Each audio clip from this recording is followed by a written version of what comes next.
Hi, everyone, and welcome to another episode of Worthyworthit and Priceless. Today's podcast is titled, God, Have You Abandoned Me? And I'm actually taking it or doing something different. I'm going to start from the Bible, Psalms 22, verses 1 and 2, and then I'm going to jump down to verses 4 and 5. So, Psalms 22, verse 1 says, my God, why have you abandoned me? Why are you so far when I groan for help? Every day I call to you, my God, but you do not answer.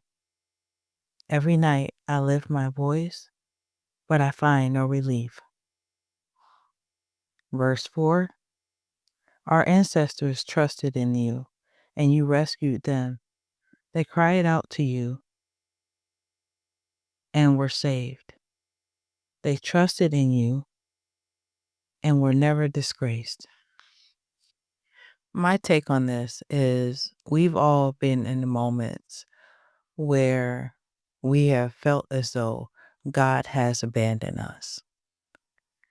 And if we're honest, we can also even think about the times that God has maybe even rescued like someone before us, like how they said in the verses 4 and 5, where they said, our ancestors have called out to God and were saved. And sometimes that even helps us, even in our time of need. We're able to think, like, you know what? I remember what he did for this person. So it's like, you know what? I'm going to believe because I saw what he can do. I may not be experiencing that at this moment, but I know what he did for such and such, and I know he'll do that for me. And sometimes it's hard to even think about that, especially in the moment. But when you're in that moment, all you have sometimes is just like a little bit of faith. Like you have to look around you to see something just to hold on to. Just say like if you're I hate to say it, but just say if you're like in the sea or something like that. Like you remember like the Titanic or whatever.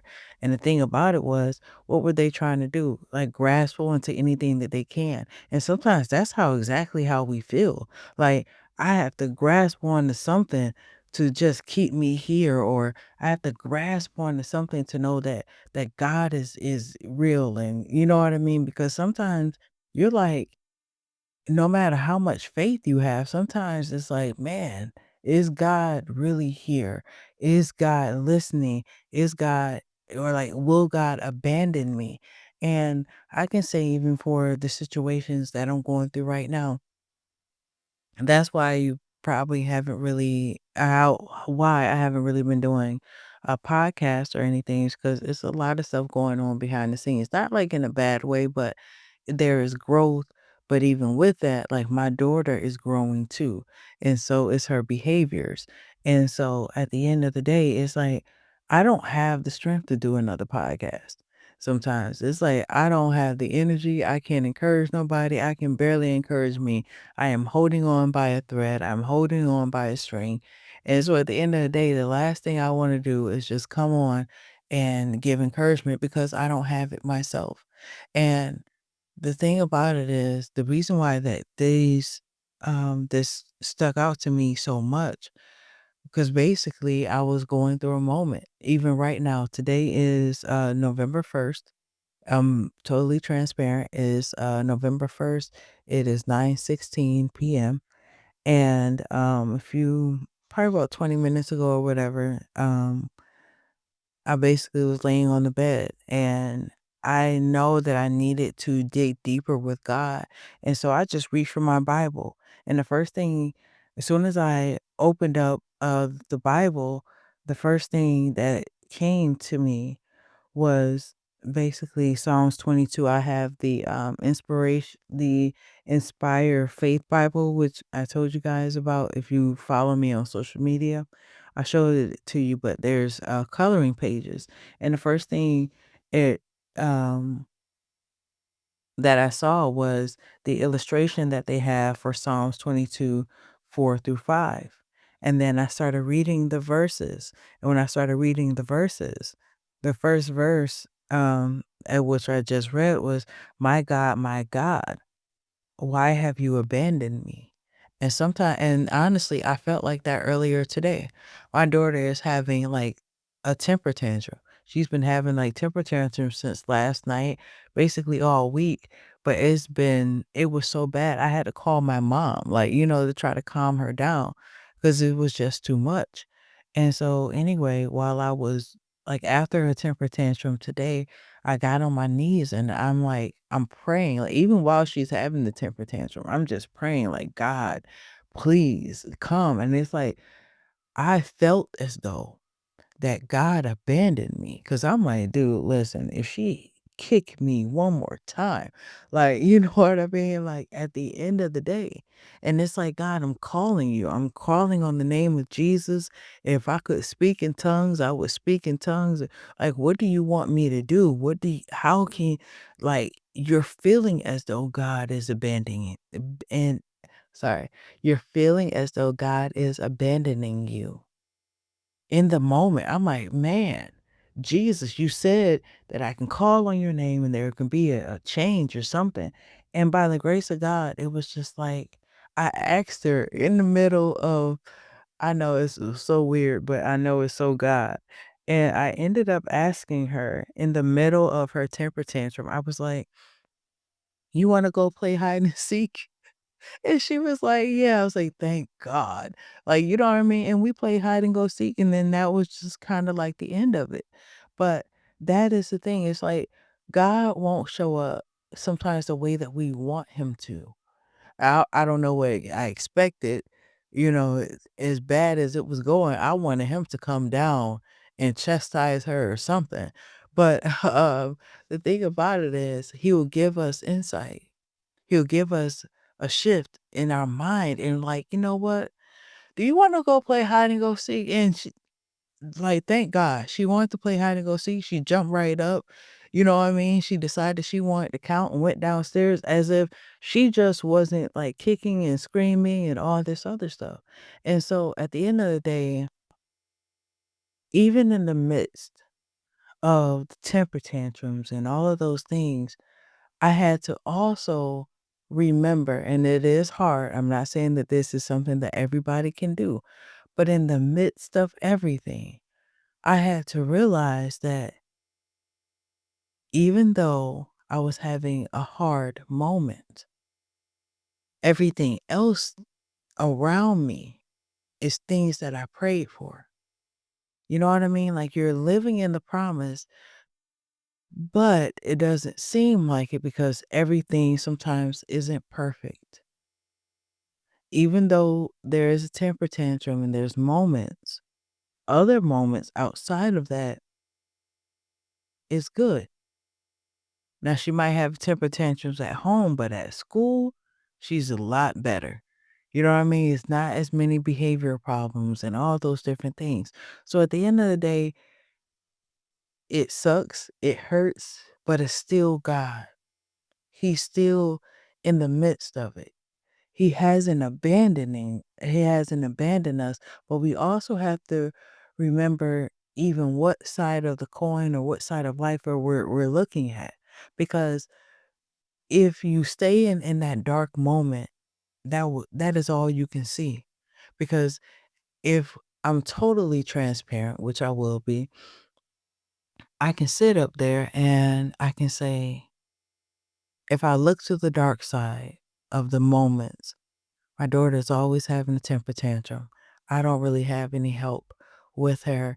It seems like nothing is going right. I don't know where I'm going. You understand what I'm saying? And then when you have that and you go down that rabbit hole, you will immediately think God has abandoned me. But if you look on the opposite side, this was just a moment. I'm going to get through this. She hasn't always had temper tantrums. I'm in the process, literally, I'm in the process of speaking with her care coordinator, and we're going to get a behavioral specialist to come to the house. And so It's like it's just a moment. It's not forever. And what I'm going through right now is just temporary, but it feels like forever. I will tell you that. But the thing about it is, there's strides that you're making.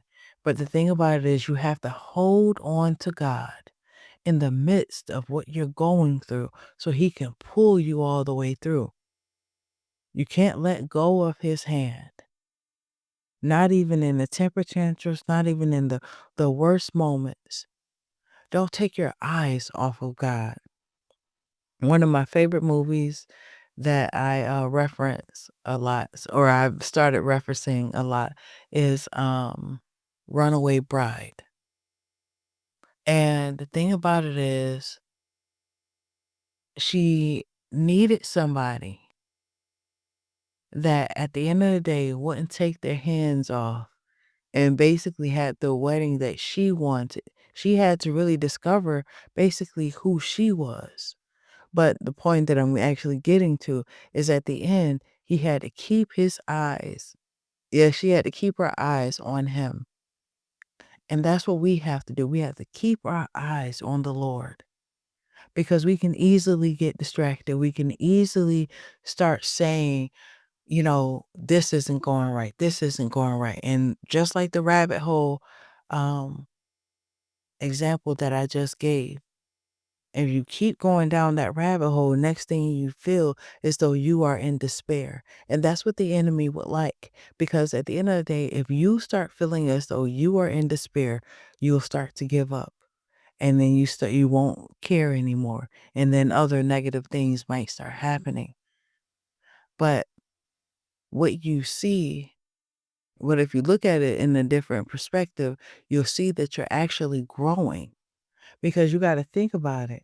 When you're coming out of that shell, like when seeds come out of the shell, it's painful you have to break open that shell. And that's what is happening. God hasn't abandoned you. You just have to break open that shell because those past versions of you can't go with you to that next level. So at the end of the day, he has to break you out of those mind states and mindsets and things like that. But in order to get there, you have to make a decision to first surrender. Surrender it to God. And then next, you have to hold on, no matter what it looks like. You're going to feel as though God has abandoned you. When you say those prayers and you don't get that immediate satisfaction or answer, you're like, God has abandoned me. But you have to realize that God is actually everywhere. He's everywhere. And just because you don't have the $1,000,000 or the car or the house or everything that you want in your mind, it doesn't mean that He abandoned you. You're on your way to where He's taking you, but there's things that have to come off of you in order to get there. So I hope that this blessed you in some sort of way. Don't give up in the middle of the process because you're on your way. Don't abandon ship before you get there. I know it's hard. Trust me. Whew, it is very hard. But the thing about it is, God is with you the whole way. He's there with you in the midst of the storm. Call out to Him. And don't just call out to Him, spend time with Him. That is something that I'm learning myself. I have to spend time. We can't just be so busy with life that we forget about God. Now is not the time just to go to God when we need something. We need to spend time with God. As much time as possible. Let Him give you instructions. Let Him fill you up like no one else can. Tell Him what's going on.